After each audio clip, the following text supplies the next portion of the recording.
بیٹھ جاؤ سب بیٹھ جائیں. یہ چوک کی مجلس ہوتی ہے، اس کا مقصد یہ ہوتا ہے کہ یہاں پر پاکستان کے ہر مذہب سے تعلق رکھنے والا انسان آیا ہوا ہے اور اس کو یہ بتانا ہے کہ ہم زنجیر کیوں مار رہے ہیں، ہم ماتم کیوں کر رہے ہیں، حسین کون ہے. تو پہلے بتاؤ کہ حسین کون ہے، پہلے سمجھو کہ حسین کون ہے، اور اس کے بعد پھر میں اور تم مل کے ماتم کریں گے. بلند آواز سے درود پڑھو سب محمد و آل محمد پر. بلند آواز سے درود پڑھو. آواز نہیں آ رہی، بلند آواز سے درود پڑھو. یہ پیچھے زنجیر روکو، روکو زنجیر ابھی. ادھر آؤ، بات سنو، سب بیٹھو. پہلے سنو کہ حسین کون ہے. مل کے درود پڑھو، پہلے سب سے بلند درود پڑھو محمد و آل محمد.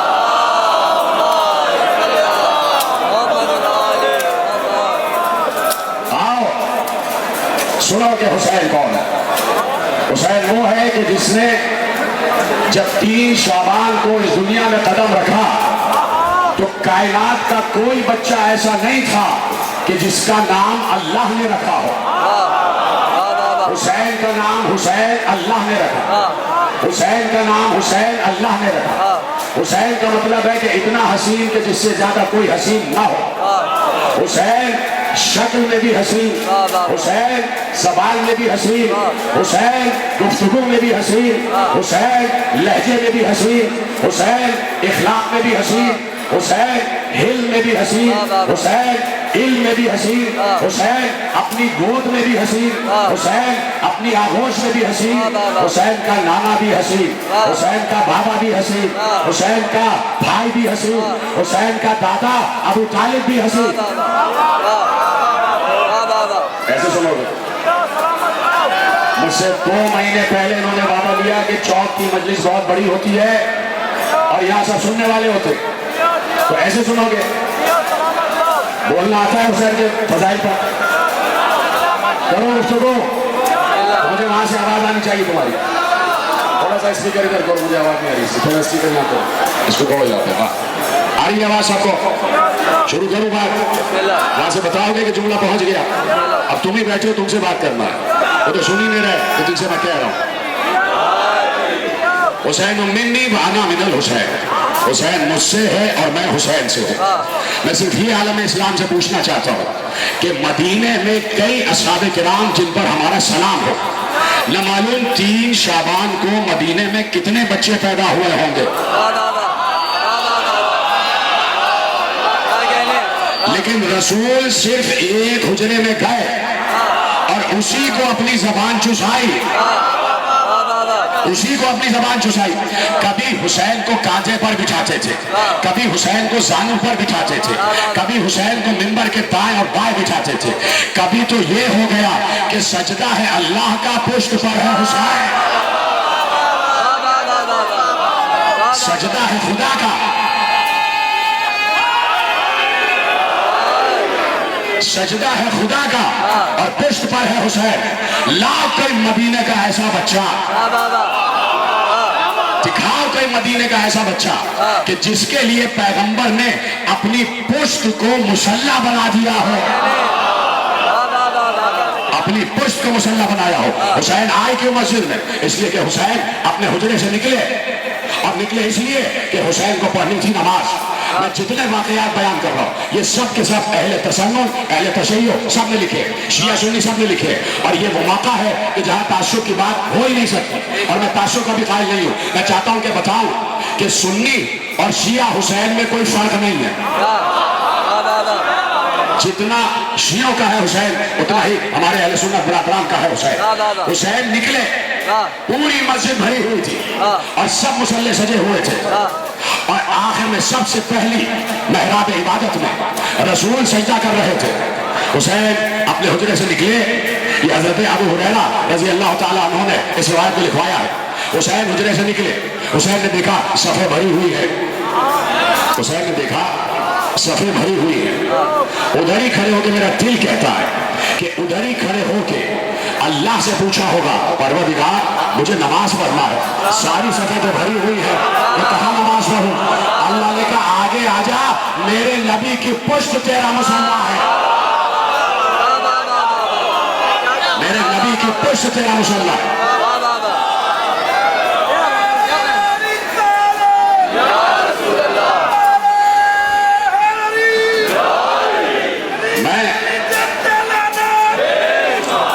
میں اپنے نبی کی پشت کو تیرا مسلح بناتا ہوں۔ حسین پشت نبی پر سوار ہو گئے، اور سوار ہوئے تو صرف 1 سیکنڈ کے لیے نہیں، پیغمبر نے 70 مرتبہ کہا سبحان ربی الاعلیٰ و بحمدہ، سبحان ربی الاعلیٰ و بحمدہ۔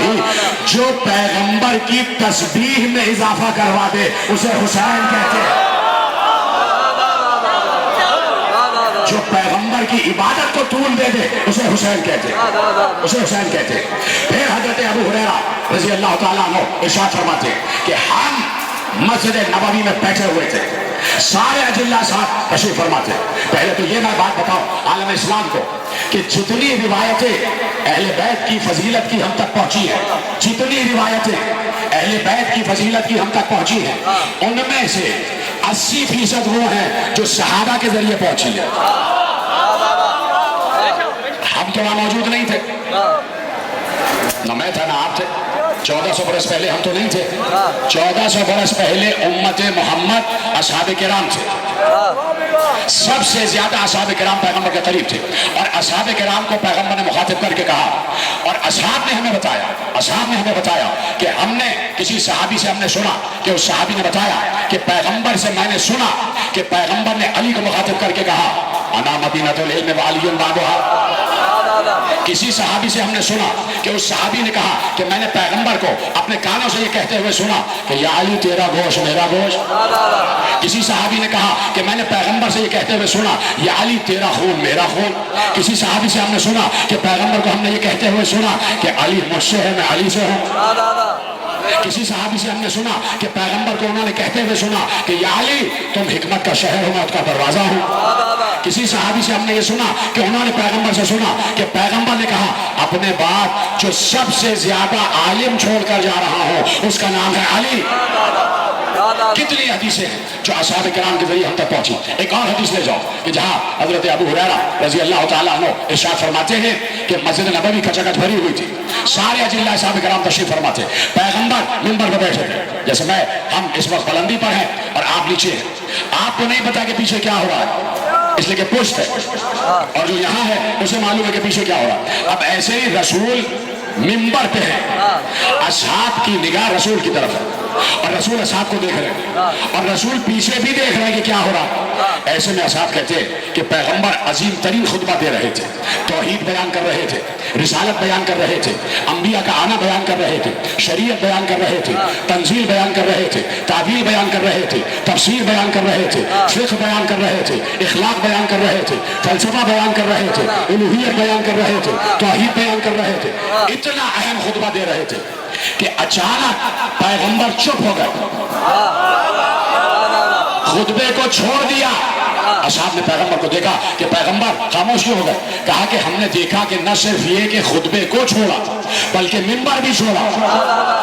اب جب رسول منبر سے آئے سارے اصحاب کھڑے ہو گئے، پیغمبر نے کہا راستہ دو راستہ دو، اور پیغمبر تیزی سے ہمارے درمیان سے راستہ پاتے ہوئے اس مقام پر پہنچے کہ جہاں حسین لڑکھڑاتے ہوئے گرا ہی چاہتے تھے، اور پیغمبر آگے بڑھتے اور پیغمبر نے حسین کو گود میں اٹھا لیا۔ اس سے پہلے کہ حسین لڑکھڑا کے گرتے پیغمبر نے حسین کو گود میں اٹھایا، گود میں بٹھایا اور لے کے آئے منبر پہ بیٹھ گئے، اور حسین کو اپنے دائیں زانوں پہ بٹھا لیا۔ منبر پہ بیٹھے اور حسین کو اپنے دائیں زانوں پہ بٹھا لیا اور خطبہ مکمل کر دیا۔ خطبہ مکمل ہو گیا، پیغمبر نیچے تشریف لائے، اصحاب نے ہاتھ جوڑ کر پوچھا یا رسول اللہ اتنا اہم خطبہ دے رہے تھے، اتنا اہم خطبہ دے رہے تھے، اتنا اہم خطبہ دے رہے تھے، ایک بچے کے لیے خطبہ ترک کر دیا، ایک بچے کے لیے خطبہ ترک کر دیا، خطبہ مکمل کر لیتے پھر حسین کو اٹھا لیتے۔ کہا تمہیں نہیں پتا جو میں بول رہا تھا وہ حدیث تھی، جو گر رہا تھا وہ قرآن تھا۔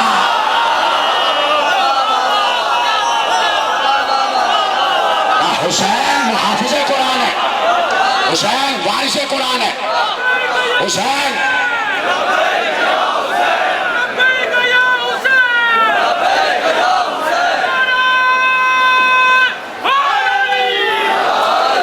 حسین وارث قرآن ہے، وارث قرآن، اس میں کوئی شک نہیں ہے، اس لیے کہ جو ورثے کو بچائے وہی تو وارث ہوتا ہے۔ چپ ہو گیا، چپ ہو گیا۔ میرے مکتب کے ایک بہت بڑے عالم نے، میرے بزرگ اس بات کی تائید کریں گے، انہوں نے سنا ہوگا، ان عالم کو ضرور سنا ہوگا اور میری بات کی تائید کریں گے۔ میرے مکتب کے ایک بہت بڑے عالم ایک بہت بڑی کانفرنس میں گئے اور کانفرنس کا عنوان تھا حسین نہ ہوتے تو کیا ہوتا۔ کانفرنس کا عنوان تھا حسین نہ ہوتے تو کیا ہوتا۔ لوگوں نے بڑی تقریریں کی، یہ ہوتا، یہ ہوتا، یہ نہ ہوتا، یہ نہ ہوتا، یہ نہ ہوتا۔ جب میرے مکتب کا عالم آیا اس نے کہا ساری تقریریں ایک طرف، میں صرف ایک جملہ کہوں گا کہ اگر حسین نہ ہوتے تو جمعے کی نماز بدھ کو پڑھائی جا رہی ہے۔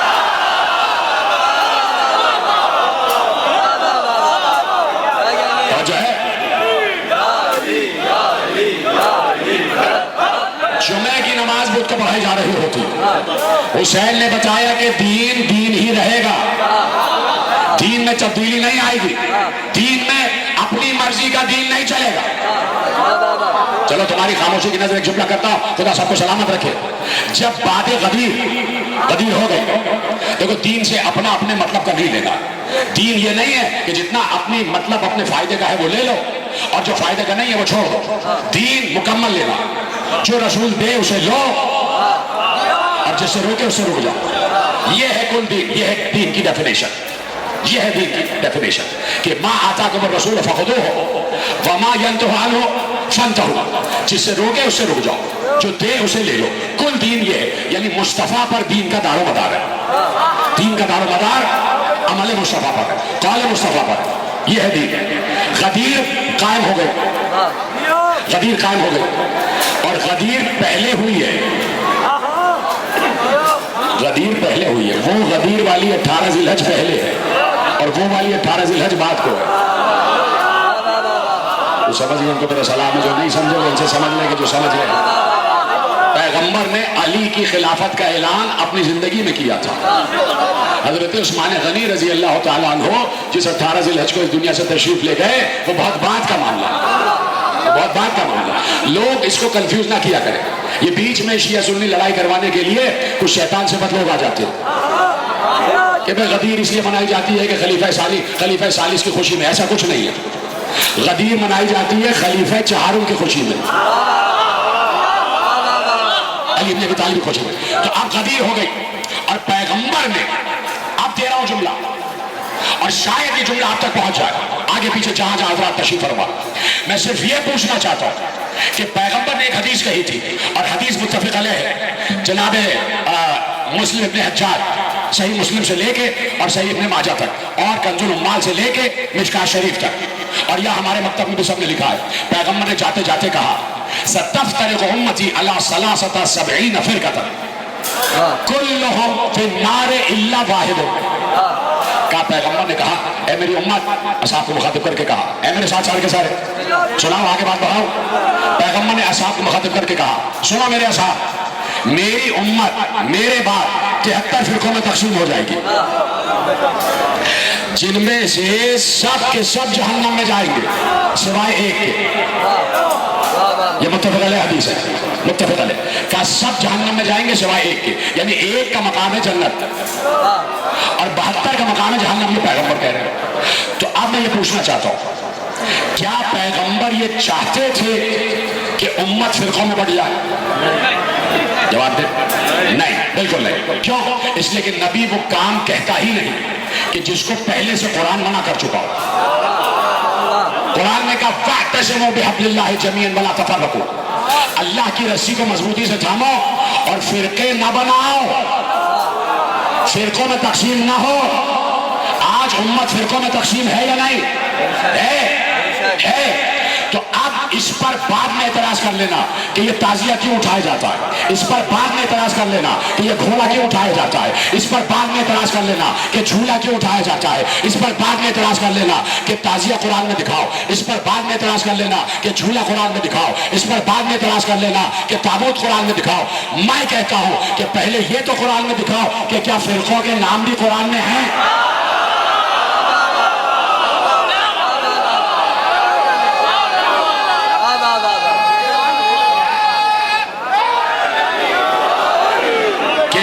کسی فرقے کا نام قرآن میں ہے؟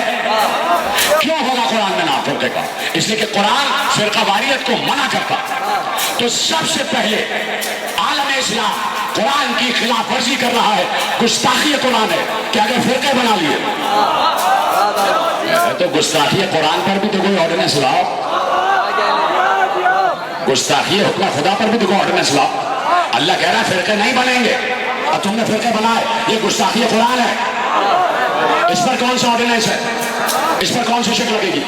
یہ گستاخی خدا پر کوئی گستاخی خدا پر کوئی شک کیوں نہیں لگتی؟ میرے پیارے بھائی اسلامی بھائیوں ایمانی بھائیوں, گستاخی خدا پر کوئی شک نہیں لگتی. گستاخی خدا سب سے بڑی یہ ہے کہ اگر خدا کی شان میں شرک ہو جائے یا بت پرستی ہو جائے تو یہ ہے گستاخی خدا. پاکستان میں ہندو بھی ہے, وہ بت پرستی کر رہا ہے, گستاخ ہے خدا کا. پاکستان میں اور بھی دیگر فرقے ہیں جو شرک کر رہے ہیں, وہ بھی گستاخ ہے خدا کے. تو بھائی خدا کی گستاخی برداشت ہے.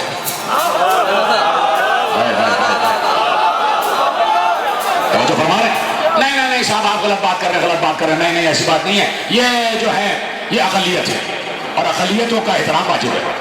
اقلیتوں کے فرقوں کا احترام واجب ہے, اس لیے کہ قائد اعظم محمد علی جناح نے کہا تھا کہ یہ پاکستان کسی ایک مسلک کے لیے نہیں بنا ہے, اس میں سب کو کھل کر آزادی ہوگی. اور یہ کون سا فلسفہ ہے؟ یہ فلسفہ ہے فلسفہ رسول. رسول نے بھی یہ کہا تھا کہ with in the Islamic state اگر کوئی یہودی بھی رہ رہا ہے, عیسائی بھی رہ رہا ہے, بت پرست بھی رہ رہا ہے, جب تک وہ اسلامک اسٹیٹ کے خلاف کوئی بات نہیں کرے گا, اسلامک اسٹیٹ کی ذمہ داری ہے کہ جیسے مسلمان کو کھانا دے رہی ہے ویسے ہندو کو بھی کھانا دے, جیسے مسلمان کو کھانا دے رہے ہیں ویسے یہودی اور عیسائی کو بھی دے, until and unless کہ جب تک وہ اسلامک اسٹیٹ کے خلاف کوئی کام نہ کرے, کوئی سازش نہ کرے. اور تو فرما لیا آپ نے. تو اب پیغمبر کے دور میں کوئی فرقہ نہیں تھا, بس ختم ہو رہی ہے بات, سلامت رہے آپ. پیغمبر کے دور میں کوئی فرقہ نہیں تھا. لائے کوئی پیغمبر کے دور میں کسی فرقے کا نام لائے, پیغمبر کے دور میں کسی فرقے کا نام لائے. پیغمبر کے دور میں دین تھا, دین. پہلے تو اس بات کا اقرار کریں, پیغمبر کے دور میں دین تھا, کوئی فرقہ نہیں تھا. اس لیے کہ اللہ کہہ رہا ہے فرقوں میں تقسیم نہ ہو. تو اب اگر کہیں کوئی لفظ فرقہ ہے تو وہ قرآن میں نہیں ہوگا, اور اگر کہیں کوئی لفظ دین ہے تو وہ قرآن میں ہوگا. ہوگا کہ نہیں ہوگا؟ اب میں آیت آپ کے سامنے سناتا ہوں.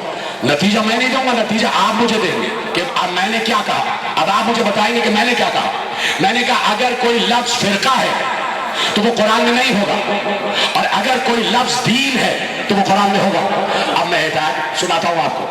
حضرت ابراہیم کے لیے اللہ نے کہا اِنَّا مِن شِیعَتِهِ لَإِبْرَاہِیم,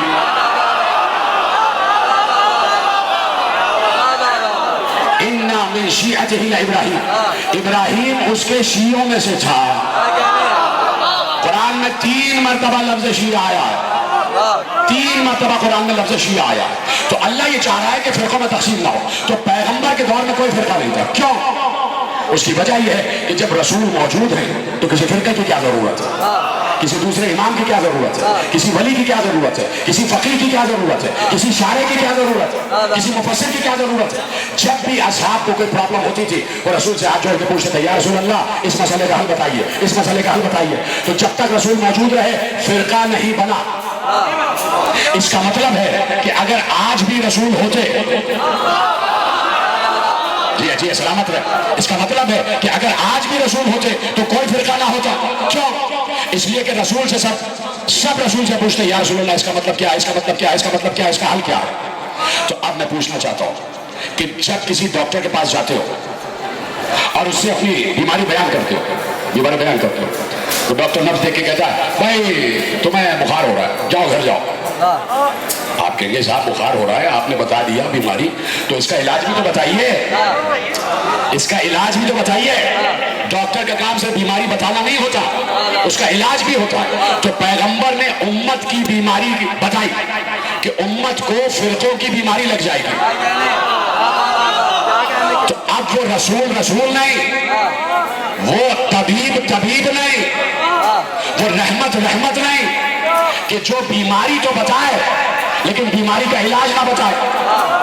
تو اب رسول سے ہاتھ جوڑ کر پوچھوں گا یا رسول اللہ امت کی اس تفرقے بازی کی بیماری کا علاج کیا ہوگا؟ یا تو آپ ٹھہر جائیے یا تو آپ اللہ سے قیامت تک کی زندگی مانگ لیجئے. تو جب تک آپ نہیں جائیں گے امت ایک رہے گی. یا پھر کوئی ایسا علاج بتا کے جائیے کہ امت آپ کے بعد اس پر متفق ہو جائے. تو پیغمبر نے ایک بار غدیر میں علی کو کاندھے پہ اٹھا کر کہا من کنت مولاہ فہذا علی اللہ، کہ میرے بعد امت کے اتحاد کا استعارہ ہے علی. یعنی علی پر متفق رہو گے تو فرقوں میں نہیں بٹو گے. غدیر ہو گئی اور کہہ دیا پیغمبر نے من کنت مولا فہذا علی مولا. میں نے کہا کہ یہ صحیح مسلم میں بھی لکھا ہے، صحیح ماجہ میں بھی لکھا ہے، مشکاۃ شریف میں بھی لکھا ہے، اور بھی بہت سی کتابیں جس میں غدیر کا تذکرہ ہے کہ پیغمبر نے کہا من کنت مولا فہذا علی مولا. بعض جگہوں پہ ہے کہ من کنت مولا فعلی مولا. حاضہ نہیں ہے، کہیں حاضہ ہے اور کہیں حاضہ نہیں ہے، اس سے کوئی فرق نہیں پڑتا، علی ایک ہی ہے. علی ایک ہی ہے. پیغمبر نے کہا من کنت مولا فعلی مولا، میں جس کا مولا ہوں اس کا علی مولا ہے. تو اب بات ہو گئی. اور اس کے بعد جلیل القدر صحابی حضرت عمار یاسر رضی اللہ تعالی عنہ، صحابہ کرام پہ ہمارا سلام، کیسی کیسی خدمات کی ہیں. اس کے بعد یہ ہوا کہ بعد غدیر وہ مدینے کے چوراہے پہ آ کے کھڑے ہو گئے، اور جو بھی وہاں سے آتا جاتا تھا، یہ بھی چوک ہے نا، ادھر سے راستہ آ رہا، ادھر سے راستہ آ رہا، ادھر سے راستہ آ رہا، بیچ میں ہمارے ایسے کھڑے ہو جاتے تھے. جو بھی ادھر سے آتا ادھر سے آتا ادھر سے آتا، اس کو پہچان کے کہتے ذرا قریب آؤ. قریب آتا، کہا کہ میں نے تمہیں غدیر میں پالان شتر کے ممبر کے قریب دیکھا تھا، ذرا یہ تو بتاؤ کہ پیغمبر نے کہا کیا تھا. سب سے پوچھتے تھے بتاؤ غدیر میں تم بھی تھے، غدیر میں تم بھی تھے، غدیر میں تم بھی تھے، غدیر میں تم بھی تھے، بتاؤ کہ پیغمبر نے کیا کہا، پیغمبر نے کیا کہا. جو بتا دیتا عمار اسے چھوڑ دیتے. ایسے میں ایک صاحب آئے، عمار نے ان کی کلائی پکڑ لی اور کہا کہ آپ بھی سامنے کھڑے تھے، بتائیے غدیر میں پیغمبر نے علی کے بارے میں کیا کہا تھا. انہوں نے کہا عمار مجھے جانے دو، مجھے بڑا ضروری کام ہے. عمار نے کہا جب تک آپ بتائیں گے نہیں میں جانے نہیں دوں گا. کلائی پکڑ کے کھڑے ہو گئے اور وہ مجمع جمع ہو گیا. مجمع جمع ہو گیا جب دو جلیل القدر ہستیاں آپس میں محض تکرار ہوں تو لوگ جمع ہی ہو جاتے ہیں. اور علی کے لیے ہمیں مجمع چاہیے. مجمع جمع ہو گیا، مجمع جمع ہوا تو ایسے میں تکرار بڑھ گئی. سامنے سے علی آ رہے تھے تو جن کی کلائی پکڑی ہوئی تھی عمار نے، انہوں نے کہا یا علی عمار سے میری کلائی چھوڑائیے. حضرت عمار سے مولا علی نے کہا عمار کیوں کلائی پکڑی ہوئی ہے؟ کہا میں ان سے پوچھنا چاہتا ہوں، یہ ممبر کے سامنے تھے، یہ بتائیں کہ پیغمبر نے علی کے بارے میں کیا کہا تھا. مولا علی نے ایسے عمار کا ہاتھ اٹھایا، عمار چھوڑ دو چھوڑ دو. کچھ لوگوں نے دین سے اتنا لیا ہے جتنا دنیا چلانے کے لیے ضرورت ہے. تو دیکھیے یہ نہیں چلے گا، دین چلے گا کامل. جو رسول نے دیا ہے وہ لو، اور جس چیز سے روکا ہے اس سے رک جاؤ. تو پیغمبر کچھ دے کے جا رہے تھے، پیغمبر کچھ دے کے جا رہے تھے. پیغمبر قرآن دے کے گئے، قرآن لے لو. پیغمبر نماز دے کے گئے، نماز لے لو. پیغمبر روزہ دے کے گئے، روزہ لے لو. پیغمبر حج دے کے گئے، حج لے لو. پیغمبر زکات دے کے گئے، زکات لے لو. پیغمبر جہاد دے کے گئے، جہاد لے لو. پیغمبر امر بالمعروف دے کے گئے، امر لے لو. پیغمبر نہی عن المنکر دے کے گئے، نہیں لے لو. پیغمبر حقوق العباد دے کے گئے، لے لو. پیغمبر حقوق اللہ دے کے گئے، لے لو. پیغمبر نے سورہ برات دیا، لے لو. پیغمبر نے سورہ مائدہ دیا، لے لو. پیغمبر نے سورہ بقرہ دیا، لے لو. پیغمبر نے سورہ نساء دیا، لے لو. پیغمبر نے سورہ انفال دیا، لے لو. پیغمبر نے سورہ توحید دیا، لے لو. پیغمبر نے سورہ اخلاص دیا، لے لو. پیغمبر نے سورہ فلق دیا، لے لو. پیغمبر نے سورہ قدر دیا، لے لو. جو پیغمبر یہ سب دے رہا تھا وہ غدیر میں بھی تو کچھ دے رہا تھا.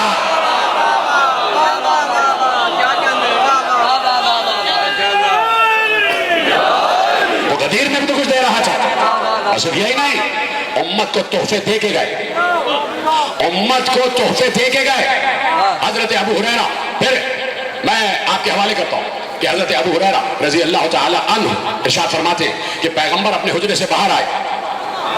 اور دیکھیے یہ بھی اصحاب کی دیانتداری ہے، دیانتداری قدم کرنا بات. یہ بھی اصحاب کرام رضوان اللہ تعالی علیہم اجمعین کی دیانتداری ہے کہ انہوں نے بہت سے معاملات دیانتداری کے ساتھ امت کے حوالے کیے.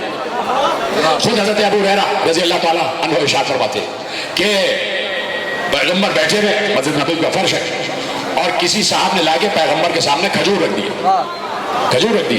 پیغمبر کے سامنے کھجور رکھے ہوئے تھے. حضرت ابو ہریرہ کہہ رہے ہیں پیغمبر نے لانے والے سے پوچھا یہ نذر ہے یا صدقہ ہے؟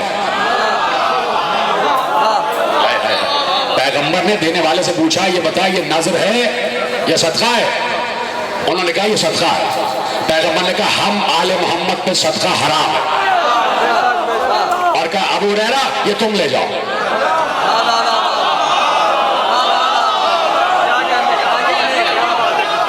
ابو ہریرہ تم لے جاؤ، کیونکہ اصحاب صفہ ہے نا، ایک چبوترا بنا ہوا تھا مسجد نبوی میں جو پیغمبر نے بے دیار اصحاب کے لیے بنایا تھا کہ جن کا کوئی گھر بار نہیں تھا، تو وہ اصحاب صفہ وہاں پر چبوترے پہ رہتے تھے، وہیں پہ لوگ کھانا وغیرہ لا کے دے جاتے تھے اور وہ مسجد میں رہا کرتے تھے۔ ابو ہریرہ یہ صدقہ ہے تم لے جاؤ۔ پھر آئے کھجور کا ایک ٹوکرا، پیغمبر پوچھا کہ یہ صدقہ ہے یا نذر؟ کہا یہ نذر ہے، کہا یہ زہرا کے گھر میں بھیج دو۔ نذر آل محمد کے لیے جائز ہے، صدقہ آل محمد پر حرام۔ میں نے کہا نا کہ دیانتداری سے اصحاب کرام نے پورا دین ہم تک پہنچایا ہے، کوئی بات چھپائی نہیں۔ اسی طرح حضرت ابو ہریرہ ارشاد فرماتے ہیں کہ پیغمبر اپنے حجرے سے باہر آئے، اب ایک طرف دیکھنا، آئے تو ابا کو ایسے کیے ہوئے، ایسے کیے ہوئے، یوں نہیں یوں کیے ہوئے، اور چلے آ رہے۔ حضرت ابو ہریرہ کھڑے ہو گئے اور کہا یا رسول اللہ آج ہمارے لیے کوئی قیمتی تحفہ لائے ہیں، ہمارے لیے لگ رہا ہے کوئی ہمارے لیے قیمتی تحفہ لائے ہیں۔ ایک بار رسول اللہ نے ایسے ابا کا دامن ہٹایا، ایک طرف سے حسن نکلے ایک طرف سے حسین، ایک طرف سے حسن ایک طرف سے حسن ایک طرف سے حسین۔ پیغمبر نے کہا یہ ہیں تمہارے دو تحفے، کہا یہ حسن و حسین میرے ریحانتین ہیں، یہ میرے دو پھول ہیں، اور یہ میں تمہیں تحفے دے کر جا رہا ہوں۔ تو تحفے کی قدر کی جاتی ہے یا ناقدری؟ تحفے کی قدر کی جاتی ہے، تحفے کی قدر کی جاتی ہے، اور تحفہ بھی وہ جو خدا کا سب سے بڑا تحفہ ہو، مصطفیٰ۔ جب خدا کا تحفہ کوئی تحفہ دے کر جائے تو وہ کتنا بڑا تحفہ ہوگا۔ تو پیغمبر نے امت کو دو تحفے دیے، حسن اور حسین، کہ یہ میری طرف سے تمہاری طرف دو تحفے ہیں، اور خبردار ان کا احترام کرنا، ان کی نا احترامی نہ کرنا۔ پیغمبر نے حسین کو کاندھے پہ بلند کیا، جب بھی آتے تھے کاندھے پہ بلند کیا ہوا ہے یا دوش پہ بٹھایا ہوا، کیا بتایا کہ دیکھو امت، جیسے میں ان کو بلند رکھتا ہوں ویسے تم بھی بلند رکھو۔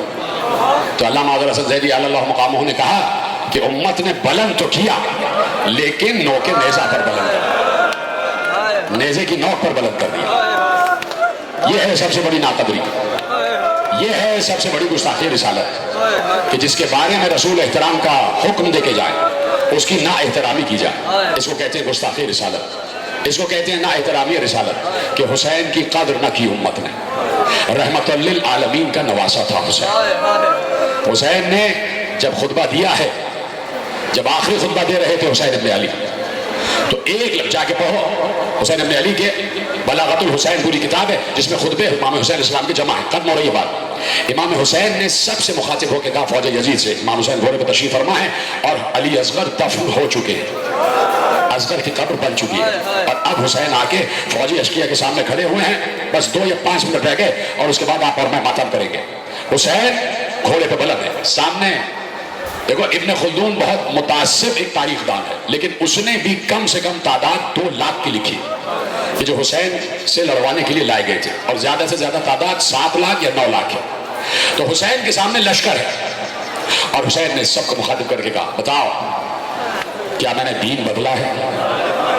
سب نے کہا نہیں۔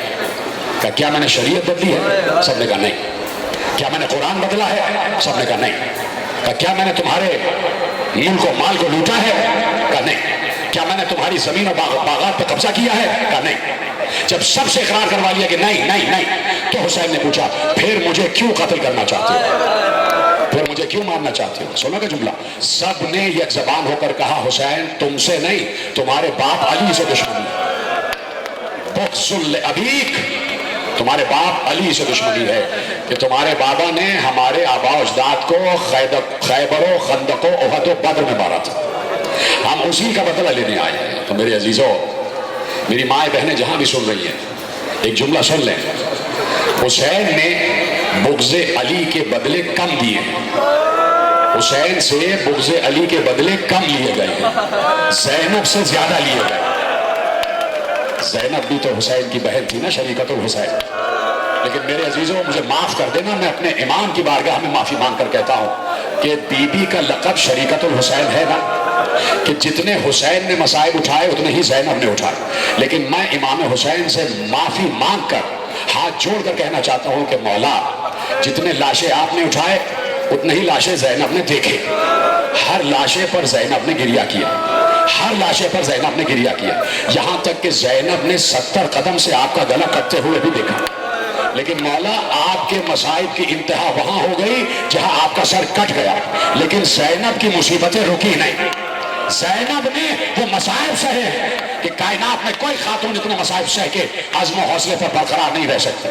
زینب کا ثبات قدم ایک لہجے کے لیے بھی ڈگمگایا نہیں، اس لیے کہ زینب نے کہا تھا بھیا پریشان نہ ہونا، جا میدان کو جا رہے ہو، اب مجھے کوئی پرواہ نہیں کہ تمہاری لاش آ جائے، اس لیے کہ جب تک علی اکبر زندہ تھا میں چاہتی تھی علی اکبر شہید ہو جائے تم بچ جاؤ، جب تک عباس زندہ تھا میں چاہتی تھی تم بچ جاؤ عباس شہید ہو جائے، جب آن محمد زندہ تھے میں چاہتی تھی تم بچ جاؤ میرے لال شہید ہو جائے، جب تک قاسم زندہ تھے میں چاہتی تھی تم بچ جاؤ قاسم کی لاش پامال ہو جائے، سارے اصحاب زندہ تھے میں چاہتی تھی تم بچ جاؤ سارے اصحاب شہید ہو جائے، لیکن اے میرے بھیا اب دو چیزیں ہیں، ایک طرف ہے لا الہ الا اللہ اور ایک طرف ہو تم، بھیا اگر لا الہ الا اللہ کی بات آ گئی تو بھیا تم شہید ہو جاؤ، لا الہ الا اللہ باقی رہے گا، لا الہ الا اللہ باقی رہے گا، اور بھیا تم جا شان سے میدان شہادت میں زینب پر دین مکمل چھوڑ کے جاؤ، اور زینب تمہیں ضمانت دیتی ہے کہ جب تک کربلا سے کوفے، کوفے سے شام، شام سے مدینے، ایک ایک گلی کے کونے پہ لا الہ الا اللہ نہ نکوا لیا مجھے علی کی بیٹی نہ کہنا۔ آج یہ زینب کی کوششیں ہیں، یہ زینب کے ثمرات ہیں، یہ شریکت الحسین کے ثمرات ہیں کہ آج یہ کثیر تعداد میں عزادار موجود ہیں، چاروں طرف عزاداری ہو رہی ہے، اس لیے کہ حسین اس ذہانت و فراست کی منزل پر تھے کہ جہاں حسین کو معلوم تھا کہ کربلا ہی میں ختم ہو جائے گی، نہ معلوم ہوگا کہ کربلا میں کیا ہوا، اس لیے حسین 28 رجب کو مدینے سے دو عظیم خطیب لے کے چلے، دو عظیم خطیب لے کے چلے کہ حسین کو پتا تھا کربلا کو یہ دو خطیب پوری کائنات میں پہنچائے، ان دو خطیبوں کے نام کیا ہیں؟ ایک کا نام ہے زین العابدین اور ایک کا نام ہے زینب بنت علی، یہ دو خطابت کرنے والے، بیان دینے والے ایسے تھے کہ آج پوری دنیا میں ان کے خطبوں کی گونج موجود ہے۔